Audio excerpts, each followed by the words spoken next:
Bonjour à toutes et à tous.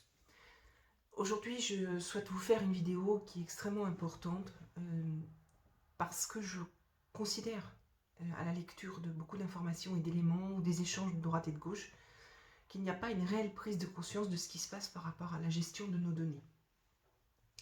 Et je vais m'en expliquer dans cette vidéo-là.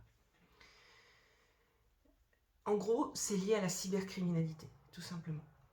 Donc on considère en France que la cybercriminalité est quelque chose qui est relativement bien traité et de façon technique. Je rappelle, pour ceux qui me suivent depuis pas mal de temps, que la cybercriminalité, ce sont d'abord des cybercriminels, ce sont des êtres humains, pour information, et qu'on ne gère pas le problème de façon humaine, mais pas du tout. Deloitte, en 2018, a sorti un rapport stipulant que 63% des cyberattaques ne sont que du fait de l'humain, et pas que des maladresses. Comme beaucoup d'informaticiens ou de gens dans le digital disent, c'est entre le clavier et l'écran que ça se passe.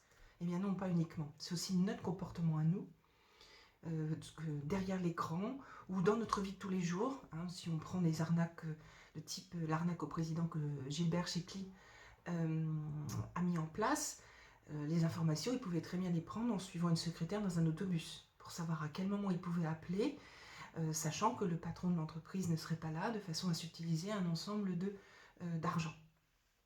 D'accord.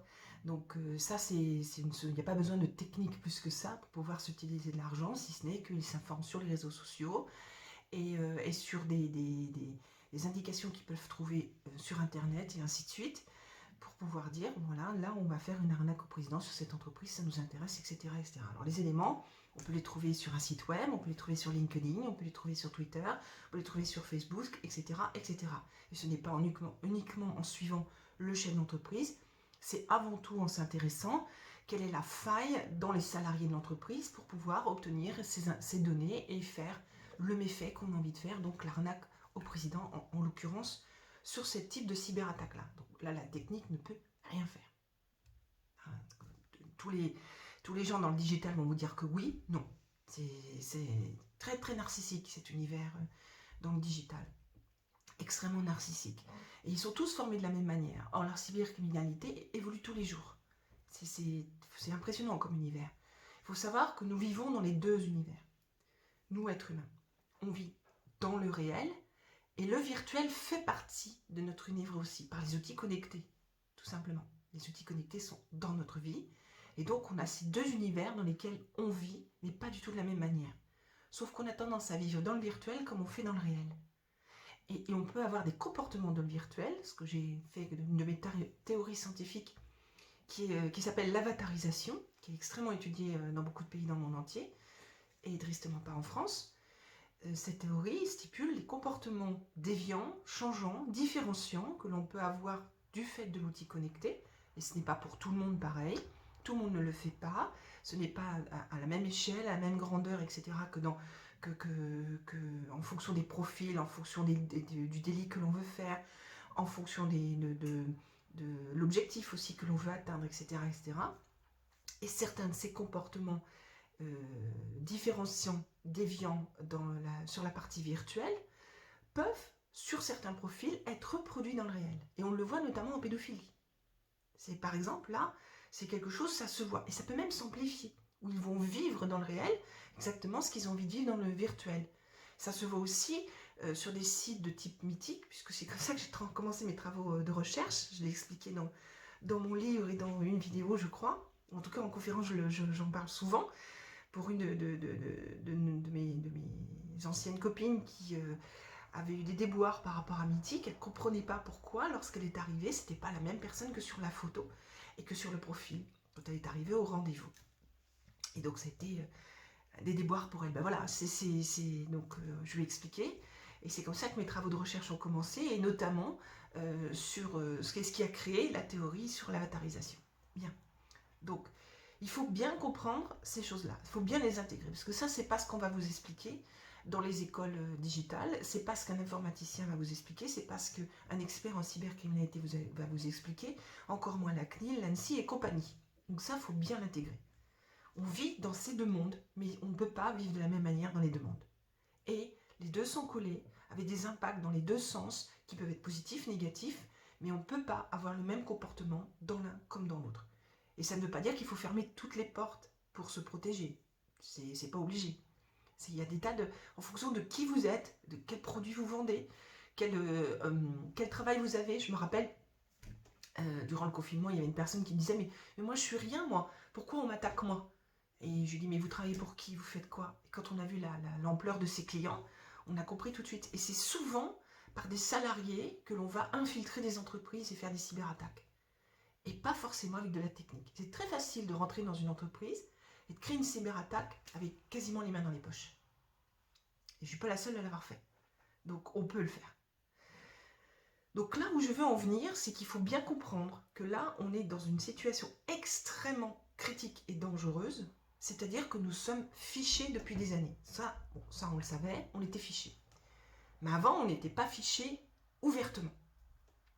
Aujourd'hui, vous vous faites vacciner, vous êtes fichés. Ça veut dire que ceux qui ne se feront pas vacciner, dont je suis, puisque moi je refuse que l'on touche à mon corps comme ça, que l'on mette je ne sais quoi dans mon corps, moi il est hors de question, c'est mon droit de choisir ce que je veux pour mon bien-être, pour ma vie, mais ceux qui veulent le faire, c'est leur droit aussi. Donc à partir du moment où vous allez vous faire vacciner, vous serez fiché. Une fois qu'il y aura un ensemble de personnes qui seront fichées donc sur un listing, dont je lis dans le Parisien, là notamment, ce canard là, qui a tendance d'ailleurs à raconter plus de mensonges qu'autre chose, mais bon, comme il n'y a pas qu'eux qui le disent et que je suis plutôt, bon je n'ai pas vérifié, mais je suis plutôt assez d'accord sur le fait que notre société telle qu'elle est en France aujourd'hui fiche très facilement, puisque je fais partie des gens qui ont mis en avant que la croix gammée, pas la croix gammée, la croix jaune sur le bras que l'on mettait aux personnes juives pendant la Seconde Guerre mondiale, eh bien, c'est revenu au goût du jour, sous d'autres formes. Lorsque je disais ça, il y a un petit moment déjà, j'ai encore été injuriée et insultée par certaines personnes. Dans le pire des cas, dans le meilleur des cas, on a considéré que j'exagérais. Eh bien, la preuve que non, je n'exagère en rien, puisque maintenant c'est acté sur 2 points. Donc le premier, c'est sur cette partie-là de dire, vous êtes vacciné, donc on va prendre toutes vos coordonnées. Elles vont être listées. Alors on vous dit, attention, RGPD, la loi de la RGPD, je vous laisse regarder sur Internet, c'est pour protéger vos data, vos données, données, ok, c'est-à-dire votre nom, prénom, adresse, email, numéro de téléphone, parfois indication bancaire, parfois indication sécurité sociale, etc., etc. Tout ça, ce sont les données ou les data, vous entendrez ces 2 noms-là, vont être listés et fichés, donc là, pour les premières injections, d'après un décret, les campagnes vaccinales pour le Covid-19, donc, vont être fichées dans un listing qui est géré par on ne sait qui, apparemment le gouvernement, mais on ne sait qui. Mais quand je dis on ne sait qui, c'est pas uniquement une institution, c'est les gens qui vont rentrer les données, c'est les gens qui vont suivre ces données, c'est les gens qui vont avoir accès à vos données. On ne sait pas de qui il s'agit. On ne sait pas.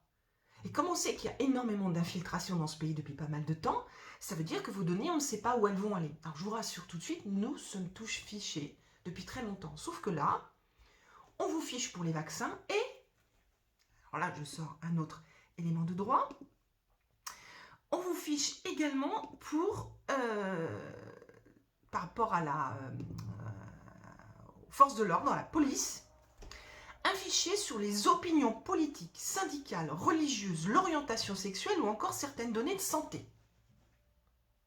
À mon avis, ces 2 fichiers vont bien se jouxter, comme avec tous les autres du reste. Donc en somme, n'importe quelle personne des forces de l'ordre va dire « Ah ben, elle, je la connais, vu ses opinions, c'est quelqu'un, d'extrême droite. Oh, lui, je le connais, on m'a dit que, vu ses opinions, c'est quelqu'un d'extrême gauche.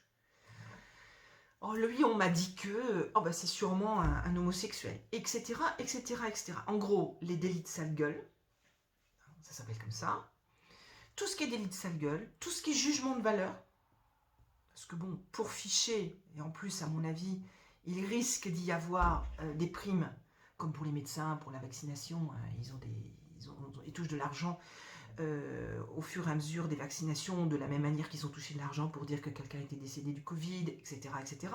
Donc tout ceci, je vais pas revenir dessus, il y a assez de lanceurs d'alerte qui parlent de cela, je vais pas revenir dessus. Et bien sûr, ces éléments-là, en gros, on va considérer que, par exemple, Nadine Touzeau, comme c'est quelqu'un qui est réfractaire à tout ce qui n'est pas la liberté humaine et laisser vivre librement les gens à partir du moment qu'ils ne font pas du mal aux autres, qui est dans l'amour et la connaissance, eh bien, elle pourrait être, je ne sais pas quoi, une révolutionnaire, une... je ne sais pas trop ce qu'ils peuvent mettre parce qu'il y a des cases, hein. Forcément, il faudra qu'on mette dans une case, hein, parce que on ne pourra pas accepter que Nadine Touzeau puisse faire partie d'une certaine partie de population où il faut créer une nouvelle case, puisque les cases, là c'est pareil, dans leurs critères, ils ont créé des cases. C'est-à-dire que non seulement on va vous juger en fonction de ce qu'on a décidé de ce que vous étiez, hein, de ce que vous êtes peut-être vraiment ou pas, mais ça c'est pas gagné, mais en plus, vous devez rentrer dans les cases.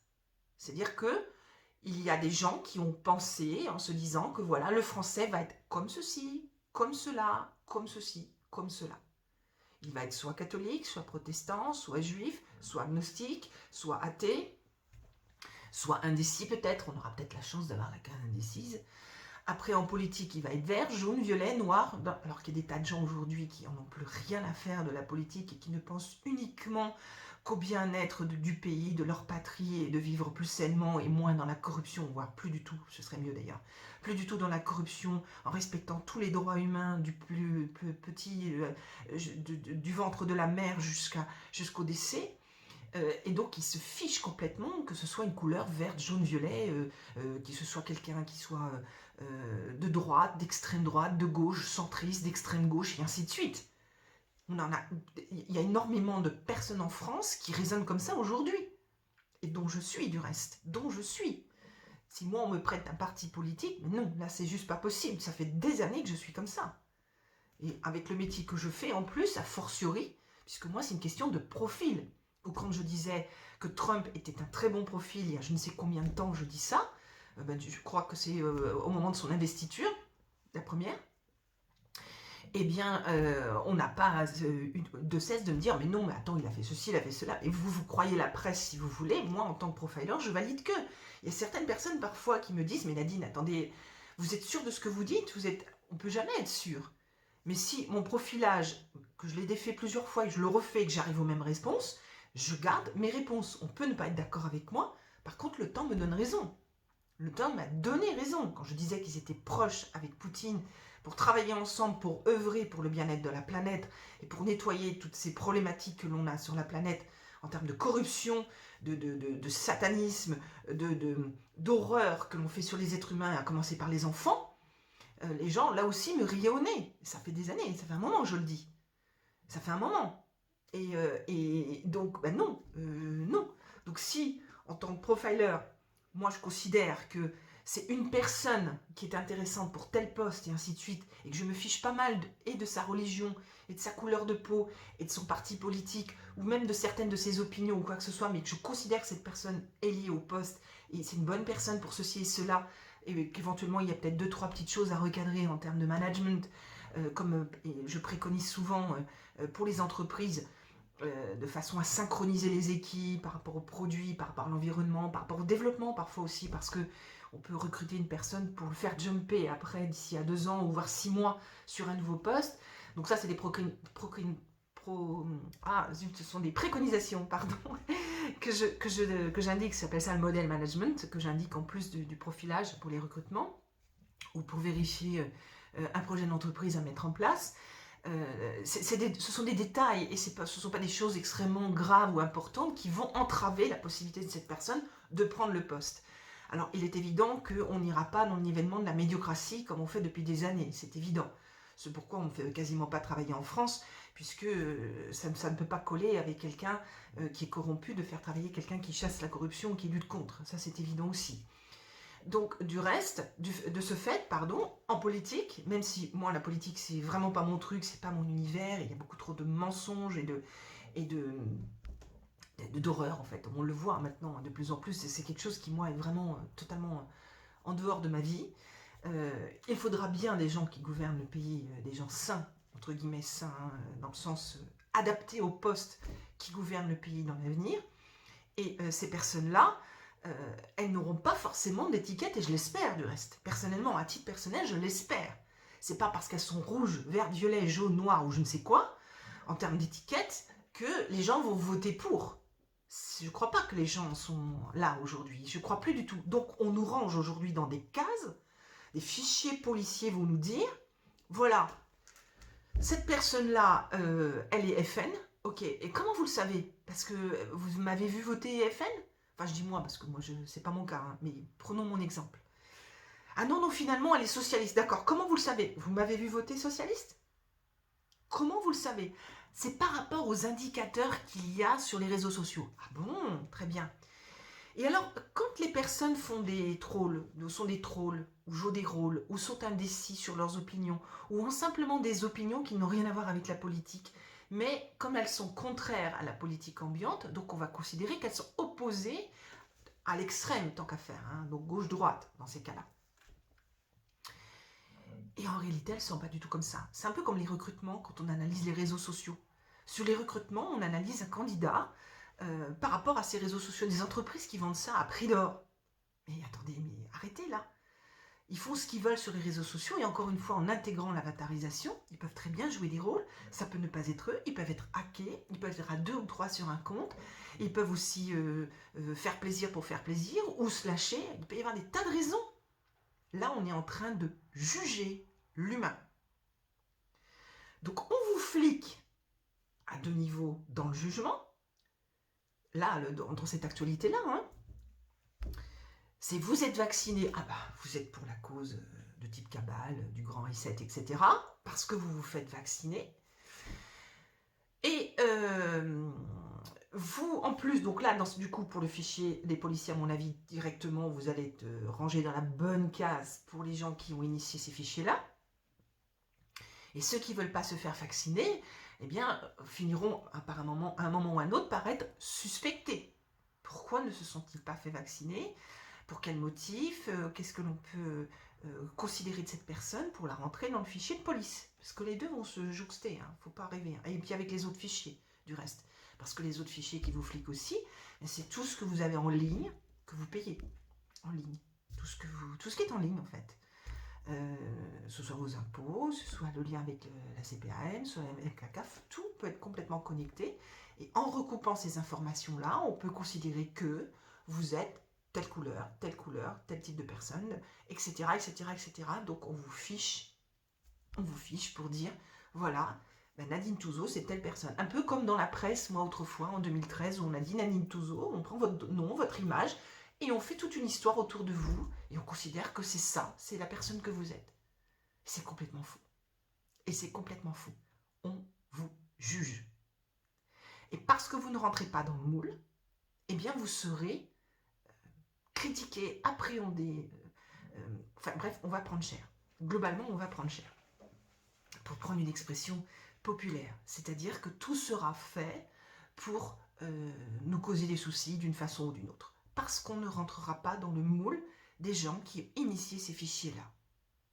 Bien. Alors, c'est extrêmement contraire aux droits de l'homme. C'est extrêmement contraire à la gestion de nos données sur Internet, sur le digital, dans l'espace digital. Quand bien même il y ait la CNIL, quand bien même il y ait l'ANSSI et je ne sais qui d'autre qui travaille là-dessus, c'est absolument un mensonge. Je ne cesse de le dire et je le répète encore, parce que de toute façon la CNIL, si on reprend mon propre cas de 2013, quand moi j'ai demandé le droit à l'image, quand moi j'ai demandé le droit à l'oubli, parce que en 2013, il y a quand même des gens qui ont écrit sur les papiers, les torchons qui sont sortis contre moi, qui voulaient ma mort, qui voulaient me tuer. Et il y en a eu plusieurs qui l'ont écrit. Et quand j'ai envoyé ça à la CNIL, on m'a dit « La presse fait ce qu'elle veut ». Ah bon? Mais là, c'est pas la presse qui a écrit. C'est pas grave. Donc, enfin, en même temps, je serais de leur côté, j'aurais fait ce qu'ils veulent ou je serais comme ils ont décidé. Je n'aurais d'abord jamais eu ces problèmes en 2013, premièrement, et deuxièmement, on aurait tout effacé comme on sait faire pour d'autres personnes. Vous inquiétez pas, quand ils veulent effacer une vidéo, quand ils veulent effacer un article, quand ils veulent effacer quelque chose, ça se fait très très vite. très très vite. Ils savent parfaitement faire, mais parfaitement. Donc c'est vraiment à la tête du client. Tout est à la tête du client. Et si je fais cette vidéo, c'est pour que vous ayez vraiment conscience de ça, parce que c'est très grave. Ça veut dire que partout où vous irez, n'importe quel endroit, alors déjà avec le portable, avec les positions, on vous flique comme on veut, hein, parce que c'est pas du tout sécurisé, faut pas se leurrer. Et ne me dites pas que c'est un Apple, c'est mieux sécurisé. Non, c'est juste que l'environnement est beaucoup plus fermé, et donc forcément, il est beaucoup plus difficile, il faut avoir les codes et les clés, mais c'est parfaitement craquable, et ça a été prouvé, je ne sais plus quand, aux États-Unis, très facilement, par des hackers. Donc non, il n'y a rien qui peut être vraiment sécurisé. Mais là, en plus, c'est qu'ils vont avoir un fichier pour dire « Ah ben vous voyez, c'est écrit là, donc on peut faire ce qu'on veut de vous, on vous arrête, on vous enferme en asile psychiatrique ou dans un camp ou que sais-je. » Voilà. Ou on vous force à vous vacciner, comme cette brave dame qui était toute étonnée de voir qu'il fallait la vacciner pour la première personne qui a été vaccinée en France de force. De force. Il n'y avait pas son consentement visiblement d'après ses propos. Donc on en est là aujourd'hui. Tracez de tout. Tracez de tout. Votre email, vos coordonnées, quelles qu'elles soient. Tout est fiché, tout est tracé. Et on va décider que vous êtes comme ça. Et comme la délation est revenue au goût du jour, ce qui est extrêmement grave, ça aussi, hein, parce que ça a été arrêté des suites de ce qui s'est passé durant la Seconde Guerre mondiale, je le rappelle, pour ceux qui ont la mémoire courte, tout le monde a eu plus ou moins des grands-parents qui ont vécu cette période-là. Hein. Je réitère, pour ma part, que mon propre grand-père s'est retrouvé à Dachau comme ça par une délation. Hein. Donc ça, c'est des choses que moi, je ne peux pas tolérer. Et que ce soit lui comme d'autres, je ne peux pas tolérer. On n'a pas à juger de la vie des autres, on n'a rien à dire par rapport aux autres, on n'a pas à se mêler des affaires des autres. On peut juste s'autoriser à intervenir si on sent que la personne est en danger ou si on peut l'aider pour traverser la rue ou parce qu'on voit quelqu'un se faire frapper. On peut intervenir à ce niveau-là, mais pas dire « j'ai vu un tel faire ceci et cela ». Vous n'en savez rien. Vous avez pris un bout de l'histoire, vous ne savez pas ce qui s'est passé. Ce que vous avez vu, c'est un bout de l'histoire. Vous n'y étiez pas. D'accord? Donc prendre le téléphone et dire « mon voisin fait ceci » ou « mon voisin fait cela », moi je vous préviens, le premier qui fait ça en tout cas, je dis à tout le monde, ce qu'il faut faire, vous contestez, et comme ça vous avez le nom de la personne qui a fait cela. Et il y aura confrontation. Et ainsi vous saurez qui c'est. Et après, à vous de travailler avec vos preuves et les éléments de façon à faire valoir vos droits, qui ne seront peut-être pas validés juridiquement, mais qui en tout cas seront validés dans la vie de tous les jours. Et après, les comptes seront payés autrement. Donc ça, je me permets de dire toutes ces choses-là, parce que c'est extrêmement grave. Il faut que vous fassiez attention à tout cela, il faut que vous soyez prudents, c'est qu'on risque de se retrouver à un moment ou à un autre, appréhendé ou attaqué, ou que sais-je, pour nous dire tout simplement « Ah, mais vous êtes fiché, vous êtes telle personne ». Non, je ne suis pas cette personne-là. Je vous dis, moi je l'ai vécu en 2013. On prend votre nom, on prend votre image, sans votre autorisation, et on fait toute une histoire dans la presse qui n'a rien à voir avec la réalité et qui n'est pas votre personne à vous. C'est violent. Il y en a qui en sont morts de ça. Ça s'appelle du cyberharcèlement, de la diffamation, du mensonge. Si vous voulez regarder sur Internet l'affaire Tiziana Cantone, cette jolie brune italienne. La presse a fait la même chose contre elle. Certes, elle a peut-être fait une bêtise. En effet, en faisant cette sextape en privé sur WhatsApp, mais elle ne devait pas sortir du contexte. Et elle a été sortie sans son accord du contexte. Je vous laisse découvrir son histoire. La presse a été contre elle, l'a diffamée. C'est du cyberharcèlement, cyberbullying en anglais. Aucune loi protège contre ça. Aucune. Aucune. Et donc ça veut dire que ces fichiers peuvent fuiter par des cybercriminels d'une façon ou d'une autre. Ces fichiers, parce que rien n'est protégé, cyberprotégé, on vous dira le contraire certainement non. Votre propre banquier vous dira « tout va bien chez nous ». Mais les banques sont constamment attaquées. Déjà, il n'y a qu'à commencer à voir l'affaire SWIFT, dont personne n'a parlé il y a je ne sais combien d'années. Si vous voulez vous pencher sur le sujet de l'affaire SWIFT, vous comprendrez mieux ce qui se passe. Quand on vous dit « le sans contact, c'est protégé ». Mais pas du tout. Mais pas du tout. Il vaut mieux avoir un code en plus par le code PIN. Je ne sais plus si c'est un code PIN, je ne me rappelle plus. Bref, le code que vous faites avec votre carte bancaire, que de faire un sans contact. Je vois des tas de gens qui font du sans contact. Ah oui, c'est rapide, c'est facile, ok. Eh ben, quelqu'un se met dans la rue avec un logiciel de type CanTrack, par exemple. Il prend toutes vos données, il se prend 0,01 centime ou même 1 centime par mois et il devient milliardaire en peu de temps. Hein. Et c'est très facile, en 10 minutes ça se fait. C'est extrêmement facile et personne n'en saura rien. Vous protégez votre carte bancaire avec un outil aluminium complètement fermé. Hein, il y a des étuis pour ce faire.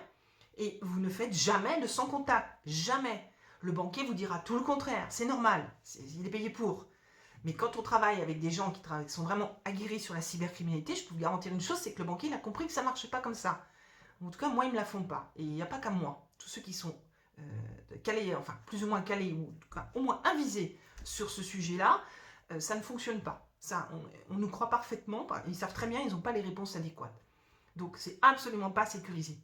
Ça, c'est ce qu'on va vous dire partout depuis des années, et ça fait longtemps que je dis le contraire. Non, c'est pas sécurisé.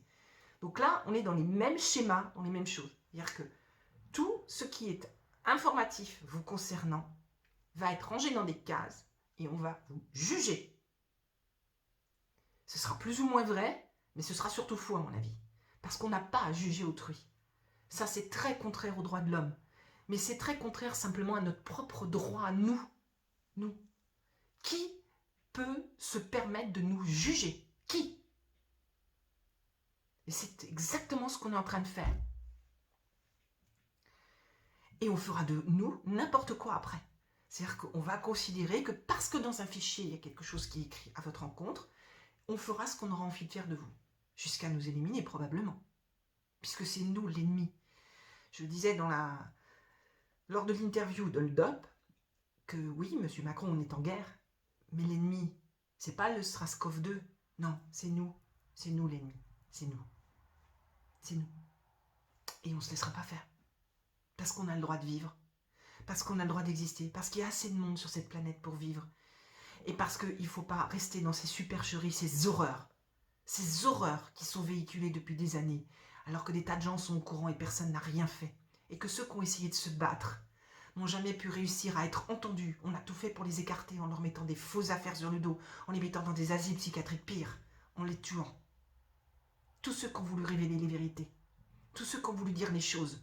Ou simplement le fait de s'exprimer. On n'a même plus le droit de s'exprimer dans ce pays. De contredire, de se battre. Donc moi, légitimement, je ne suis pas une avocate. J'y connais rien. Mais juridiquement, je sais que ce sont des choses qui ne sont pas fiables. J'apprécie beaucoup Maître Broussa, je crois que j'écorche pas son nom, enfin Réaction 19 en tout cas. J'apprécie beaucoup cet avocat et je sais qu'il y en a d'autres qui travaillent très bien aussi. Je vous lance un appel, cher maître au pluriel, non corrompu, non corruptible. Il faudrait vraiment vous pencher sur ce sujet-là, parce que ça c'est absolument, absolument pas légal. Et que la gestion des droits dans l'espace virtuel ne va pas se passer comme eux ils l'écrivent et encore moins par rapport à la CNIL. Parce que la CNIL d'ailleurs valide certaines choses qui n'ont pas à être validées. On va vous dire qu'on va tout faire pour gérer vos données, etc. Très bien, elles vont où les données? Et qui sont derrière? Quelles sont les petites mains qui travaillent derrière? Qui a accès aux données? Qui? Des infiltrés? Des gens honnêtes? Des gens malhonnêtes? Quelles sont les sociétés derrière? Des sociétés qui veulent prendre nos données et les utiliser pour après voir ce qu'ils peuvent mettre en marketing ou en futur vaccin pour mieux nous manipuler? Qu'est-ce qu'on fait de ces données-là? Vous ne voyez pas que dans le marketing, tout ce qui se passe, quand vous faites des moteurs de recherche sur Internet, ou tous les marketing, on vous met toujours des choses qui sont plus dans ce que vous aimez, ce que vous appréciez. Cherchez sur Internet juste pour vous amuser, que vous voulez partir par exemple, je ne sais pas, à Hawaï, que vous avez envie de manger des kiwis, que vous voulez vous acheter tel type de robe. Vous allez voir un peu de temps après, tous les algorithmes vont vous amener toujours sur ces sujets-là. Ça vous prouve que vous êtes fliqué. Si vous ne l'avez pas compris encore, si vous ne l'avez pas encore vu. Ça, c'est une des preuves basiques, très simples. Mais le reste, il y en a encore beaucoup plus et beaucoup plus grave, vous ne pouvez pas imaginer. C'est dangereux et c'est grave. Et je n'ai de cesse de le dire depuis des années. Je l'ai écrit dans mon livre. Depuis des années, j'en parle. Je fais tout pour essayer d'alerter et d'éveiller là-dessus, autant qu'on puisse m'écouter. Donc, je voulais vraiment faire cette vidéo parce que là, c'est extrêmement dangereux ce qui se passe, extrêmement gravissime. Ceci étant, ce n'est qu'une officialisation de ce qu'on faisait avant. Avant, c'était fait, mais en sous-main, plus ou moins bien, parce qu'on était tous fichés depuis très longtemps. Sauf que là, maintenant, c'est on met un coup de collier supplémentaire, on en rajoute, mais c'est normal, une bête blessée, quand elle est méchante, elle est encore plus méchante. Alors, faites attention, soyez prudents, ne sous-estimez pas l'espace virtuel, ne sous-estimez pas la cybercriminalité et ne considérez pas que tout se gère uniquement par la technique, c'est faux. C'est faux. C'est d'abord les êtres humains. Notre comportement a des incidences par rapport à l'espace virtuel aussi. Et c'est pas uniquement en ouvrant un email frauduleux ou en mettant une clé personnelle sur un port USB protégé ou que sais-je. Non, il y a des tas de cyberattaques qui sont que du fait de l'humain, que de cela.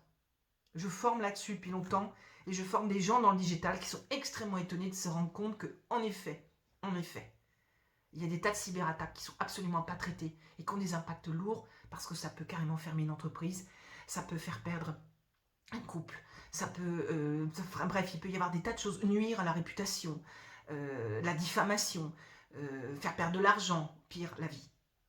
Pire la vie. Alors, faites très attention, y compris sur la toile. Soyez prudents et continuons ce combat pour notre liberté, celle de nos enfants. Parce que pensons aussi à nos enfants, qu'est-ce qu'on va leur laisser? Et pensons à nos aïeux qui se sont battus pour notre liberté. C'est un exemple pour nous. On doit continuer. Pensons à tous ces gens courageux qui continuent et qui le font, dont nous sommes tous. Quel que soit ce qu'on apporte, quel que soit ce qu'on fait, c'est pas la taille qui est importante, c'est l'intention et l'acte. C'est ça qu'il faut. Et encore une fois, très belle année à tous. Au revoir.